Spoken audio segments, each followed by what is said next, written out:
तो आज हम सीखने वाले हैं हाउ मेटेलिक लैटिस रेडियस और बाकी सारे लैटिस रेडियस के बीच में differences.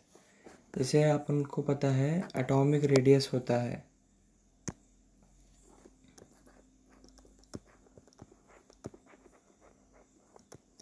Atomic radius atomic radius जो होता है, एक एटम का जो रेडियस होता है उसको एटॉमिक रेडियस बोलते हैं।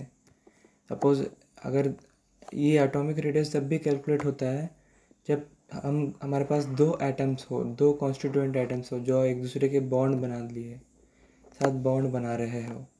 हमारे हमारे पास जो है बहुत सारे प्रकार के, तीन प्रकार के मेनली रेडियस कैलकुलेट करने के मेथड्स है। उसमें से आज मैं आपको बताने जा रहा हूँ मेटेलिक, आयोनिक और मेटेलिक आयोनिक कोवलेंट रेडियस के बीच में डिफरेंसेस और वैन डर वाल। तो पहला जो है हम सीखने वाले हैं कि मेटेलिक रेडियस कब यूज़ किया जाता है। मेटेलिक रेडियस तब यूज़ किया जाता है जब दो कॉन्स्टिट्यूएंट एटम्स के बीच में मेटेलिक बॉन्ड हो।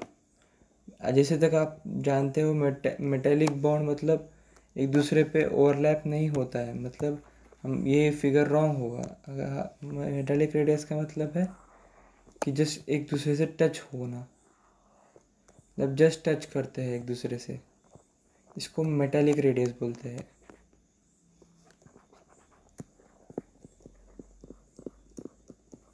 मेटेलिक रेडियस, अभी ये जो एटम का रेडियस है वो ए है और ये एटम का रेडियस बी है।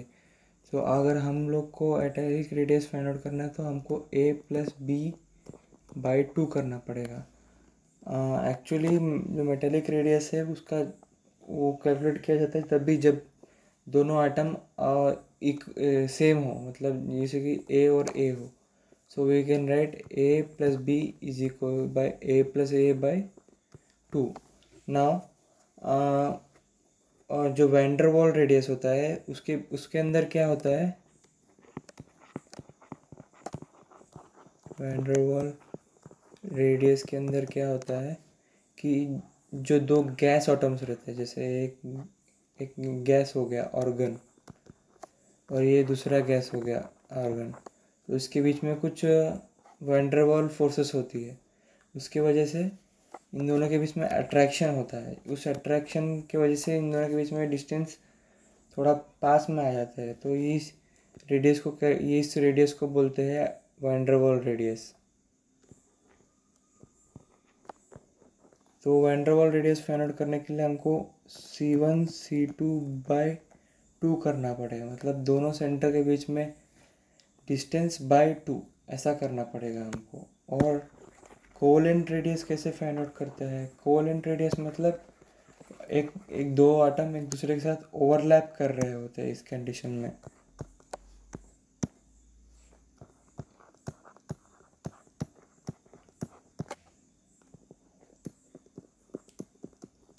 एक दूसरे के साथ ओवरलैप कर रहे होते हैं, जैसे कि इस तरह से ओवरलैप कर रहे होते हैं। तो अपन को अगर कोई रेडियस फाइंड आउट करना है तो अपन को करना पड़ेगा a प्लस बी बाई 2।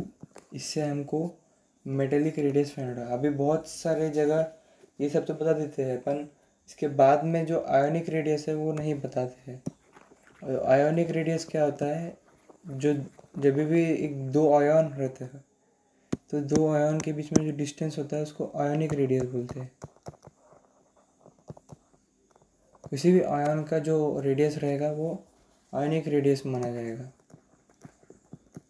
जैसे कि अगर हम देखें तो एल का जो रेडियस है वो एल प्लस 3 से काफ़ी ज़्यादा बड़ा होता है। इसलिए आयोनिक रेडियस भी बहुत इम्पोर्टेंट रोल निभाती है अपना केमिस्ट्री में।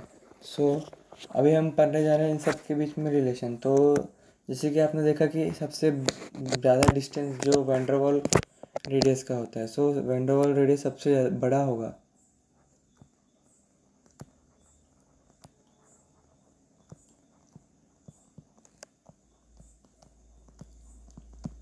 वैंडरवाल रेडियस सबसे बड़ा। उसके बाद आएगा हमारा मेटेलिक रेडियस।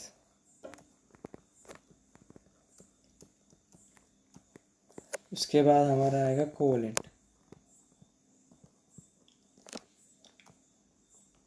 बहुत सारे एग्ज़ाम्स में जैसे JEE मेन के एग्ज़ाम में ऐसे चीज़ें पूछी जाती है कि कौन सा रेडियस सबसे बड़ा है, ऐसे क्वेश्चंस पूछे जाते हैं।